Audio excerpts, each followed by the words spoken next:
Assalamualaikum warahmatullahi wabarakatuh. Perkenalkan, nama saya Muhammad Iqbal Halidi dari kelas 5D Manajemen. Saya dari NIM 216410135. Nah, di sini saya akan menjelaskan peran sistem database dalam sistem informasi manajemen dan database. Nah, database sendiri adalah fakta baik dalam bentuk angka-angka, huruf-huruf, ataupun yang dapat digunakan untuk sebagai input dalam proses untuk menghasilkan informasi seperti apa yang telah dijelaskan pada bab 2, bahwa apakah suatu fakta itu merupakan data atau bukan sangat ditentukan oleh sebuah informasi apa yang dibutuhkan.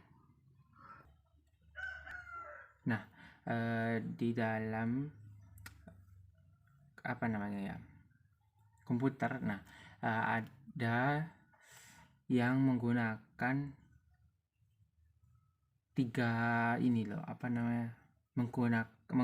mengemukakan ada 3 macam data sebagai berikut. Yang pertama, input data. Nah, input data adalah data yang dimasukkan ke dalam sistem informasi. Nah, yang kedua itu output data. Nah, output data itu adalah merupakan keluaran dari sistem informasi. Dan yang ketiga, database. Nah, database ini merupakan kumpulan data-data yang tersimpan dalam media penyimpanan dan di suatu perusahaan atau dalam arti luas, atau bisa di dalam komputer dalam arti yaitu sempit. Nah, beberapa contoh data yang bisa dipelihara oleh perusahaan yaitu pertama, data produk, yang kedua data rekening atau akun, yang ketiga itu data mahasiswa, yang keempat data perencanaan. Nah, yang kedua nih, yang ke B, database administrator atau DBA.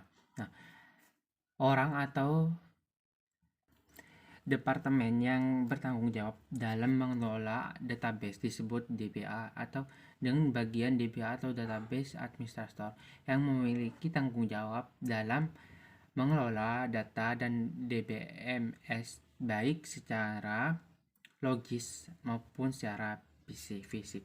Nah, yang selanjutnya itu menentukan konfigurasi hardware dan software pendukung sistem informasi keseluruhan. Dan selanjutnya itu menyusun kebijaksanaan dan standar untuk menghubungkan sistem informasi dan pemakai dari sistem tersebut. Nah, yang kecil nih ya.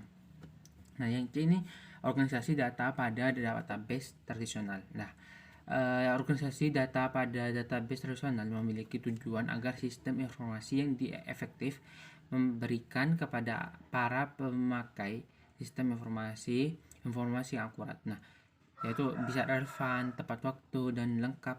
Informasi ini merupakan hasil pengelolaan data yang disimpan dalam file-file komputer. Nah, hierarki datanya tuh kayak gini: byte atau file atau elemen data, file sendiri, dan database. Nah, yang gede nih, yang keempat, media penyimpanan data. Nah, data dalam sistem informasi manajemen berbasis komputer tersimpan dalam 2 media. Nah, di 2 media penyimpanan. Nah, yaitu dalam media penyimpanan utama, main store media, dan media penyimpanan kedua atau tambahan, sekunder, yaitu secondary storage media. Sorry guys. Nah, media penyimpanan utama umumnya bersifat volatile.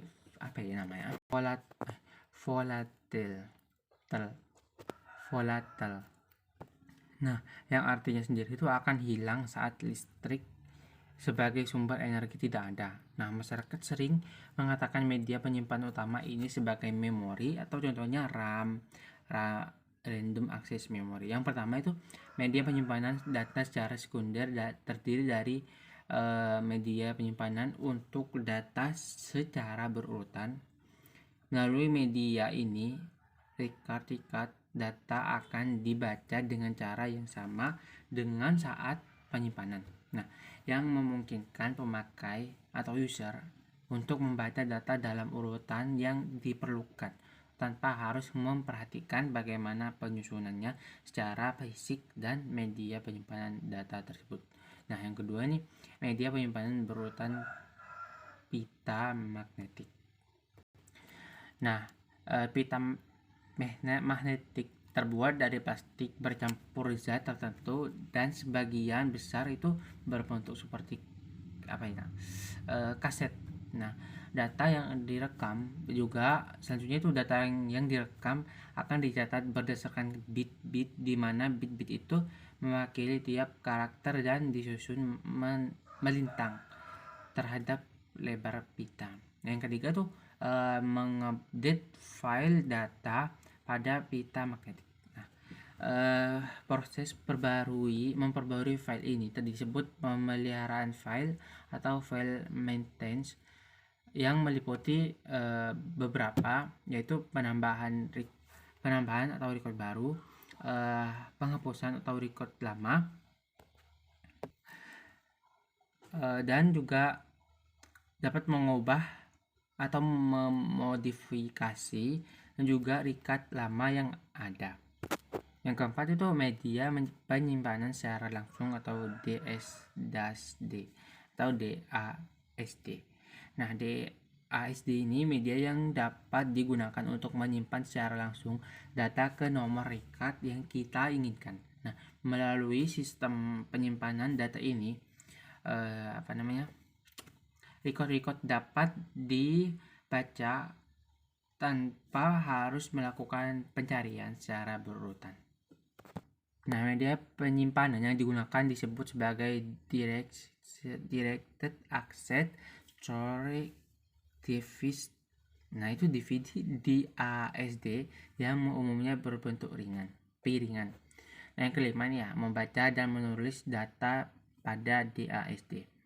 Nah, saat data akan dibaca atau ditulis pada disk, peralatan akses arm harus berada pada posisi yang tepat dan read write dalam kondisi aktif. Nah, pemakai komputer tidak perlu memikirkan bagaimana peralatan akses berada pada posisi yang tepat dan mengaktifkan head pembaca ke semua ini sudah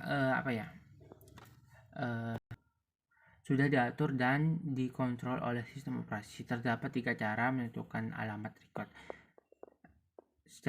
Yang pertama secara langsung, yang kedua pakai rumus, yang ketiga urutan berdasarkan indeks.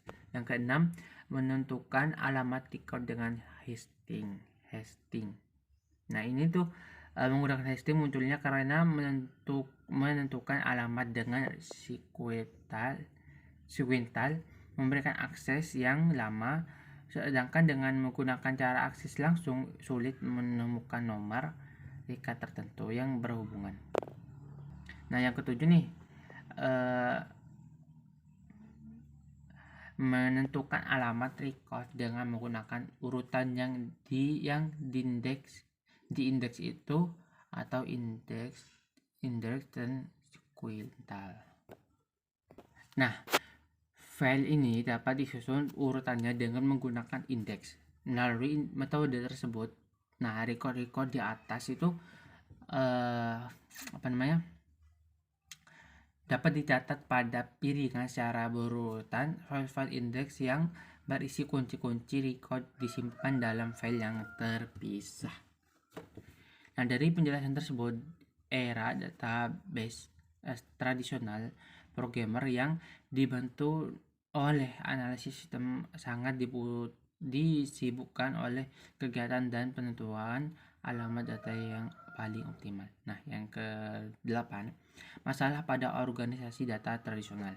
Nah, ya, masalah pada database tradisional yaitu meliputi data rekap dan database tradisional, atau data rekap dan tidak konsisten.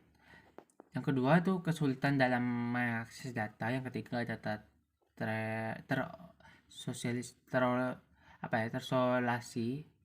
terisolasi.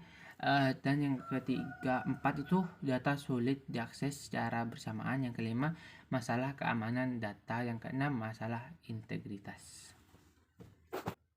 Nah, masalah-masalah di atas itu sangat dominan pada sistem database tradisional. Dengan sistem database yang ada, tapi ini sistem database yang lebih maju modern, sistem tersebut akan memberikan banyak keuntungan bagi informasi manajemen, yang diantaranya data yang berlebihan dapat dikurangi, ketidakkonsistenan data dapat dihindari, juga data dapat dipakai bersama, juga standarisasi dapat dilakukan. Selanjutnya itu kayak keamanan dapat diterapkan. Selanjutnya juga keterpaduan dapat dijaga. Dan yang terakhir, konflik interest dapat diseimbangkan. Nah, yang ini organisasi data pada database modern.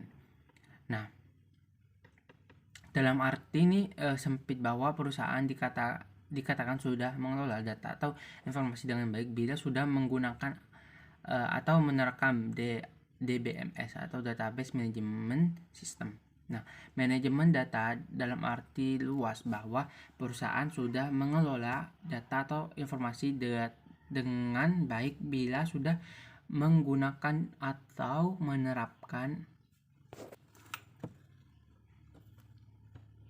IRM itu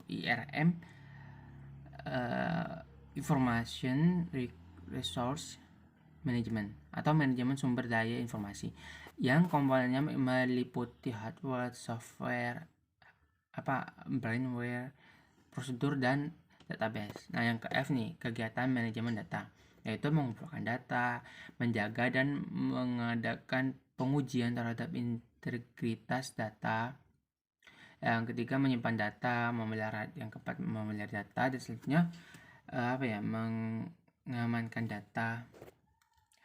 Terus mengorganisasikan data. Yang terakhir, mencari data. Nah, yang ke G nih, sistem database. Sistem database merupakan sistem pencatatan dengan menggunakan komputer yang memiliki tujuan untuk memelihara informasi agar selalu siap pada saat diperlukan.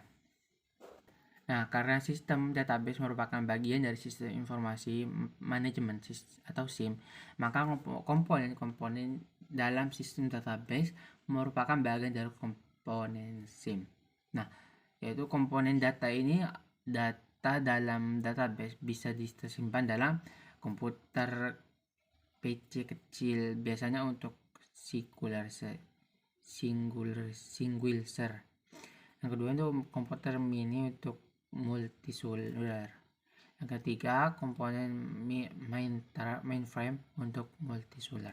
Nah, secara umum dapat dikatakan bahwa data dalam sistem database harus selalu terintegrasi atau integrated dan dapat diakses oleh siapa saja yang berhak.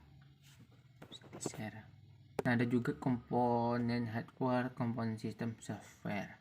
Selanjutnya yang ke H, abstrak data. Abstrak data digunakan dalam struktur database modern. Di dalamnya terdapat 3 level abstrak, yaitu yang pertama tingkat internal, yang kedua eksternal, yang ketiga konseptual. Nah, yang ke L, model-model data. Model data ini merupakan kumpulan dari alat-alat atau lambang-lambang yang digunakan untuk menggambarkan data secara konseptual. Nah, model dari ini yang umum yaitu model hierarki, model network, model relasi. Nah, dari itu semua itu model hierarki ini model yang data induk memiliki beberapa percabangan sesuatu yang sesuai gitu loh, yang sesuai dengan kebutuhan, dan masing-masing cabang juga memiliki cabang lain, sehingga kalau digambarkan akan berbentuk seperti struktur organisasi. Nah, yang kedua nih, model network.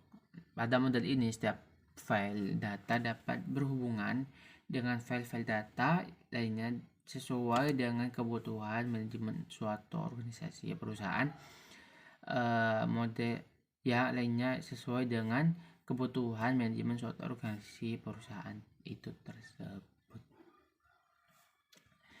dan sesuai dengan kebutuhannya ya. Nah, yang ketiga nih model relasi. Nah, model relasi ini didasarkan pada persepsi.